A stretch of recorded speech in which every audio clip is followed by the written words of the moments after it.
Assalamu alaikum wa rahmatullahi wa barakatuhu.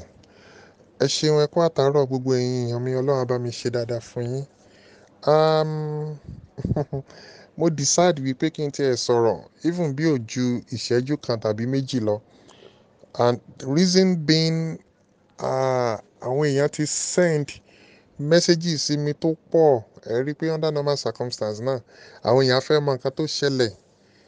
and kọ́ọ̀lù náà pọ̀. Ohun tó fà á tí ẹ ti fi gbúrò mi kí n sọ̀rọ̀ tàbí kí n tẹ̀ rọra post nǹkan kan ni pé à ń ṣe program lénìí, à ń ṣe one day summit fún Acadip Nigeria torí èní ló pé 24 years tí barrister US Imam tí wọ́n call tí wọ́n di lọ́yà. So gbogbo anniversary yẹn, ètò yẹn gbé mi rù gan, and then èní là meet gbogbo all Acadip branch coordinators àti àwọn executive council members. So èní náà ló ṣe déédéé 25th of January tí àwọn donsis tí wọ́n sáré káàkiri. Ọ̀pọ̀lọpọ̀ ń rò pé a plan pa fẹ́ ṣe celebration. Kò síbi tá a ti sọ wípé a fẹ́ celebrate case tán fẹ́ dànù lénìí. No. Tá bá tiẹ̀ máa celebrate case tí wọ́n dànù, ṣe bá tiẹ̀ jẹ́ wọ́n da case nù náà. Meanwhile, n tó ṣẹlẹ̀ ní court lénìí kì í ṣe nǹkan tí ó yẹ kó jẹ́ ìdùnnú fún àwọn alábòsí. If the but no. Àkọ́kọ́, gbogbo ẹnu ni mo fi sọ. Èní ni wọn àbá da ẹjọ́ yẹn nù tí ì bá ṣe wípé wọ́n change àwọn adájọ́. Kò kí ń ṣe pé àwọn donsis àbáwọn Adegunwa ni wọ́n lọ lo agbára láti change adájọ́ o. Wọ́n change àwọn adájọ́ tán wà affected pọ̀. Shake up ló ṣẹlẹ̀ ní judiciary. Wọ́n change àwọn judges, wọ́n gbé àwọn kan lọ síbi kan, wọ́n gbé àwọn kan wá. So adájọ́ tó ń ṣe ẹjọ́ wa lọ, wọ́n ti gbé kúrò ní court yẹn, wọ́n ti gbé ẹlòmíì wá. Ṣẹ̀dẹ̀ mọ̀ wípé adájọ́ tó ń bẹ́jọ́ lọ ó mọ ibi tó ń fi ẹjọ́ sí. Meanwhile, the police at the police level wọ́n ti mọ̀ wípé frivolous and malicious case ni. So wọn à ní choice ju wípé láti save image police gan fúnra lára wọn, they have to write letter of withdrawal gan ká lọ withdraw matter yẹn. Eléyìí ẹ ti gbọ́ lẹ́nu bàbá tí ó ní káwọn èèyàn máa jẹ ajá yìí wípé àwọn ọlọ́pàá kọ lẹ́tà pé kán withdraw. Yes, that's true information. The information is true. Bó lọ ọlọ́pàá ò ṣe ní kọ lẹ́tà kéèsì tí ò ní a malicious case tí ò ní pé ọlọ́pàá ṣe investigation, tí ò dẹ̀ sí pé wọ́n interview or wọ́n ṣe interrogation. So gẹ́gẹ́ bá tí wọ́n sọ,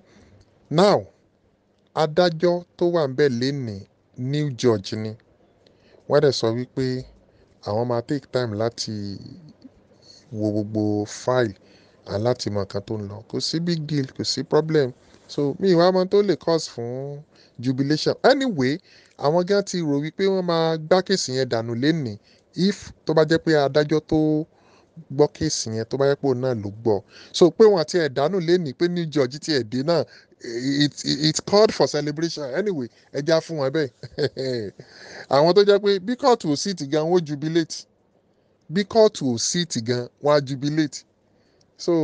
ẹ ti mọ̀ nínú àwọn post tí wọ́n gbé káàkiri, wọ́n ní wọ́n rí bàbá Adepoju ní court premises on his way to Federal High Court, pé bàbá Adepoju wọ àlìkìmbà black. Ẹ dákun torí Ọlọ́run, tí gbogbo ayé náà bá gbọ́ statement yẹn, ṣé kò yẹ kẹ́ ẹ tá máa rí post yẹn, ṣé kò yẹ kẹ́ ẹ ti mọ̀ wípé aláburú ẹ̀dá of the highest order làwọn ará bí. Bọ̀ mi ìfẹ́ sọ̀rọ̀ púpọ̀, tí mo kàn sí àfẹ́ sọ ni wípé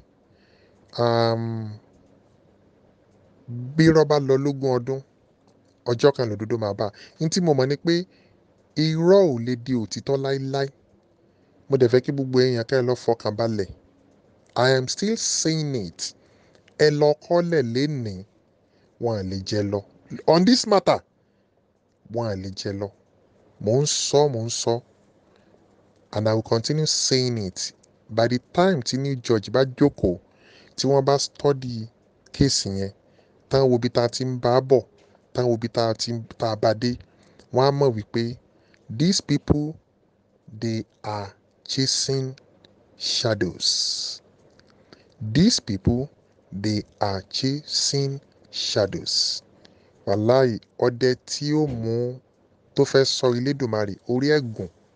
ló máa kú sí ẹni tó bá dẹ̀ fẹ́ wú ṣẹ́jú àkàn apẹ̀lẹ̀ tí omi. Anyway bí kún ló lóko bí tàkùté ni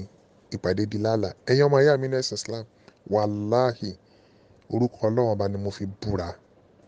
wàláhì orúkọ Ọlọ́run ni mo fi búra ó dẹ̀ kejì wàláhì orúkọ Ọlọ́run ni mo fi búra n tó ṣẹlẹ̀ ní kóòtù lénìí ó tún jẹ́ kí n gbà wípé Ọlọ́run bá fẹ́ humiliate wọn in such a way that is going to be a gigantic untold colossal disgrace colossal humiliation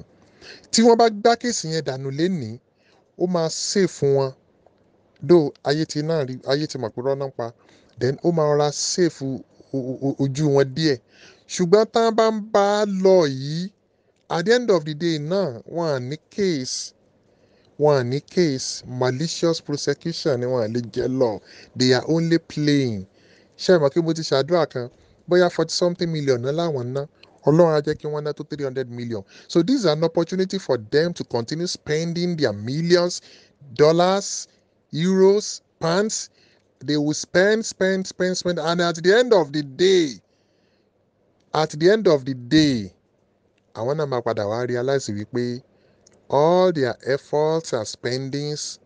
will just be a waste will be wasted by special grace of Almighty Allah ẹ̀yin èèyàn mi ẹ fọkàn balẹ̀ wọn à ní case mi ní sọ jù báyìí lọ assalamu alaikum wa rahmatulahi wa barakatuh.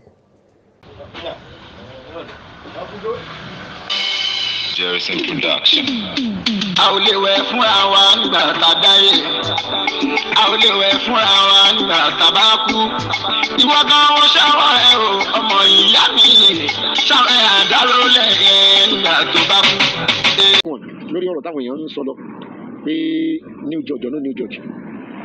àti voice note ti Agomani ètò jáde lánàá voice note tó jáde lánàá tẹ́rí yẹn the pressure is too much on him and they want him to say one or two things. Sẹ́wárí get together tán náà organize lánàá yẹn tán náà fi ń fún bọ̀dàbọ̀lòrò ní abiyan náà 24 years táwọn náà ti ń wọ suit tán ti lọ sọ́ọ̀bù wọn tán ti lọ tán ti ń bọ̀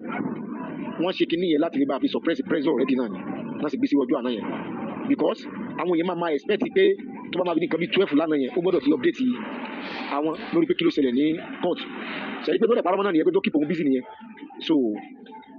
organize lánàá yẹn ọ̀nà méjì ló pín sí wọ́n organize program yẹn láti fi celebration èyí pé wọ́n lè live program yẹn wọ́n gbé inú àwọn WhatsApp wọn lẹ́yìn tán kàn gbé àwọn fídíò gbàgbọ́n tó ṣíà nìkan wọ́n kàn send síta tọ́lọ́ lọ́n padà sọ ó ti lọ́jọ́ àná yẹn ọjọ́ bàmùjẹ́ ló máa padà jẹ́ fún Ọlọ́run sì jẹ́ kó rí bẹ́ẹ̀ fún náà so celebration náà tó bá máa fi celebrate wọ́n di tó sí àkàlẹ̀ látàrọ̀ tó bá máa fi nǹkan bí aago 12 náà ti gbọ́ wọn á kàn live rẹ̀ ni wọn á kàn change ẹ̀ kúrò ní nǹkan táwọn fẹ́ ṣe ni ṣùgbọ́n Ọlọ́run ọba tí ò kì í sí lẹ́yìn mọ̀dàrú tí ò kì í sí lẹ́yìn ilé kékeré Ọlọ́run jẹ́ kí nǹkan yóò ṣe é ṣe fún wọn alhamdulilayi ọpẹ́ ní fọlọ́ láàrin wọn ẹlẹ́ẹ̀kejì nípa ọ̀rọ̀ George àkọ́kọ́ tó wà bẹ́ẹ̀ kẹlẹ̀ ibi tí bàbá yẹn bá wà Ọlọ́run kó bá ní ṣe dáadáa fún wọn Ọlọ́run kó mọ̀ bàǹkan ni bàbá yẹn jẹ́ àwọn yẹn ni adájọ́ gidi tí wọ́n dúró lórí pé as long táwọn bá sì jẹ́ adájọ́ nínú kóòtù yìí o gbogbo ọgbọ́n èrèkèrèkè kan ọ̀ká máa gbé ẹ̀bí fọlábí kágbá ìfẹ́lẹ́ bí kò ní ṣẹlẹ̀ nínú kóòtù àwọn bàbá yẹn dúró bẹ́ẹ̀ títí tọ́lọ́ fi ní pé kí wọ́n gbé bàbá yẹn lọ sí ibòmíràn new George tó wá gbé wá yìí náà Ọlọ́run ọba torí nǹkan sí nǹkan lọ́nà George Alubarika tó ní Ọlọ́run kó mọ̀ bàǹkan ni àbáyé tó gbé wá yìí náà jẹ Ọlọ́run kó sàlékún ẹ̀mí gígùn àtàláfíà ara fún wọn ní sáfìsì tàbí wà tó lọ́ máa wá ní pé wọ́n fẹ́ rí táyà kán mọ́ táyà lè kú lọ́wọ́ adájọ́ kì í tún àwọn náà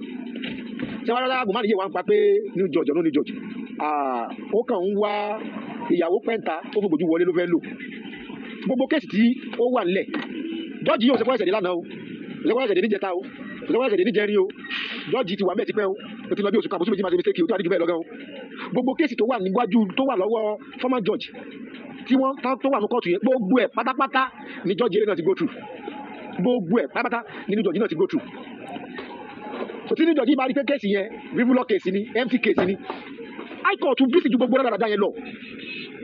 ẹ wo ìgbà tí kóòtù tí former judge tó ń sọ pé kán lọ sáà fún wọn kán lọ ṣe báyìí kán lọ gẹ́tì lé tó mọ̀ ìpè kéèsì tó wà níwájú òun yẹn kéèsì tó ní evidence tó lágbára ni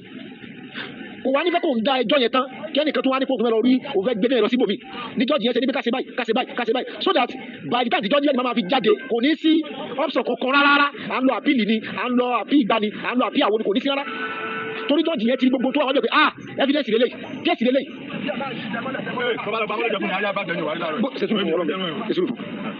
so gbogbo tó wà lè gba gbogbo tó lè fẹ́ pé abẹ́padà bẹ́jọ́ ẹjẹ́ yóò lẹ́sẹ̀ ńlẹ̀ àbí excuse tí lọ́ọ̀yà àwọn fẹ́ẹ́ lè fẹ́ mú níwájú jọ́ọ̀jì yóò fẹ́ rárá ló sọ pé káàrin gbogbo ẹ̀ a ti rìn nílànà pé káàrin ká tún gẹ́ẹ̀tì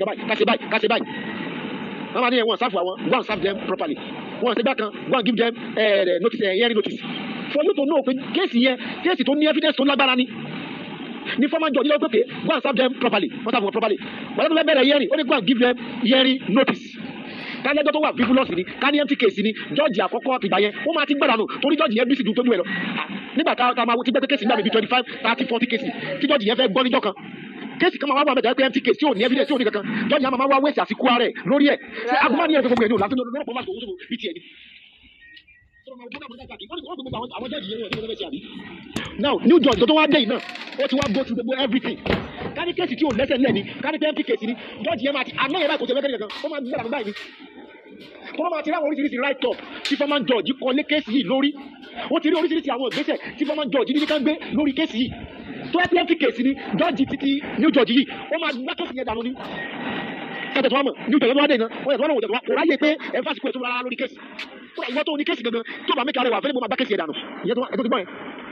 ìwọ́n tó ní kéèsì ẹni tó lè gbá kéèsì tó jẹ́ kéèsì gidi tọ́kọ̀ tó ní pé wọ́n tó ní kéèsì gan wá tó lè gbá dànù ló máa fàṣíkò ẹ̀ sófo lórí empty case ẹ bá tó máa ní ẹsẹ̀ sọ fún gbogbo àgbáláyé letting the play empty case ni àbí mo ti gbọ́ empty case ni làwọn jọ́ọ̀jì kọ kí lórí ẹ̀ láti jọ́ empty case ni fáìlì sápamọ́ ni fáìlì sálọ empty case ni àbí ẹ jẹ́ kó máa play so kò kí n ṣe empty case òun náà mọ̀ ìpínlẹ̀ original case tó ní evidence gidi ni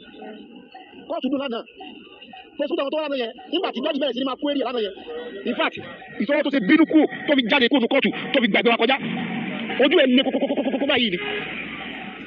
now gbogbo ara yẹn ló ti gbọ́ pé wọ́n ti gba fìyàtì lórí kéèsì yẹn ẹ jọ ṣé Ministry of Justice Nigeria ẹnìkan yẹn ló lọ sí pé òun fẹ́ gba fìyàtì lórí empty case ẹ jọ ṣé ministry gbogbo òní jẹ́ kí kéèsì yẹn wò pé kéèsì òun lè fẹ́ gba fìyàtì lórí ẹ jẹ́ ká gbé sílà káyì ṣe ministry tó fún wọn ní fìyàtì yẹn kò ní jókòó àbí Ministry of Justice tí wọ́n rán yẹn wá sí court lórí kéèsì yẹn ẹ jọ ṣé àwọn fúnra wọn ò ní go through gbogbo file case yẹn kán kọ́kọ́ wòye wò kán tó ní pé máa rán yẹn wá gbé yẹn dìde so wọ́n á kàn wá máa fàkókò wọn ṣòfò ní àbí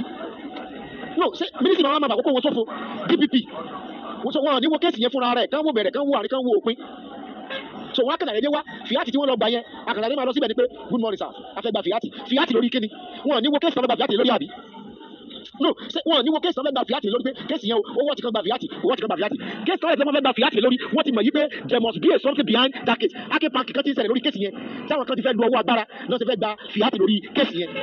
àwọn yẹn náà ò ní gbéyàwó rárá àbí torí ẹlòmíì tó bá kàn sọ̀rọ̀ àwọn mi ò kàn tiẹ̀ ní ìjọba ẹ̀dùn náà ṣe high court wà nǹkan tẹ́lẹ̀ máa mú ṣeré ni federal high court ní former judge ń jókòó lórí ẹ̀ lọ́wọ́ àjọ ìkéṣì yẹn ẹ̀ṣẹ̀ kan báyìí ọba àtún àjọ yẹn ẹ̀ṣẹ̀ kan báyìí àtún àjọ yẹn ẹ̀ṣẹ̀ kan báyìí empty case ni òun fúnra ẹ̀ mọ̀gbẹ́sá nìdíde ó ṣe gbé àwọn bàbá tó ní pé sọ́ọ̀bù àwọn ní kóòtù ó ṣe gbé wọn dìde wá tí wọ́n á diwẹ̀ empty case ni ó ní pé wọ́n máa trace out empty case náà dẹ̀ ní àbí fún empty case kò ẹ̀kọ́ náà máa trace out ó máa rán àwọn lọ́yà ìwà ni wọ́n wá diwẹ̀ kò ń sọ̀rọ̀ máa sọ lórí social media pé empty case ni wọ́n wá sí kóòtù ní pé kẹ́sì yẹn o my lord that case is empty case that case is plural case that case have no case file that case have no investigation ṣe investigation àbí kí wọ́n ṣe ìgbìmọ̀ lọ́sọ̀ òyìnbó sọ.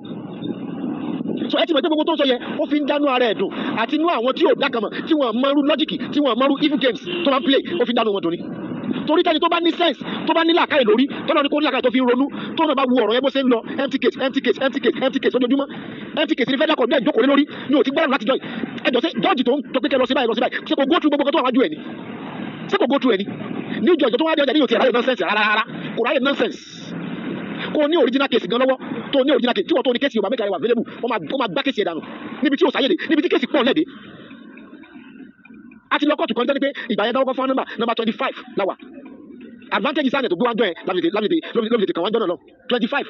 ẹjọ́ kí kéèsì kan wá wà nínú àwọn 25 yẹn kí kéèsì kan wá wà nbẹ tẹ́lẹ̀ kéèsì yẹn empty case ní kéèsì tí ò ní fight tí ó rẹ pé kò ní evidence kankan ni ẹjọ́ sẹ́jọ́ jìnnà ò ti ní gbàdánù tipẹ́tipẹ́ kéèyàn máa rojọ́ lórí kéèsì different case tí èsè méjì mẹ́ta mẹ́rin márùn mẹ́fà méje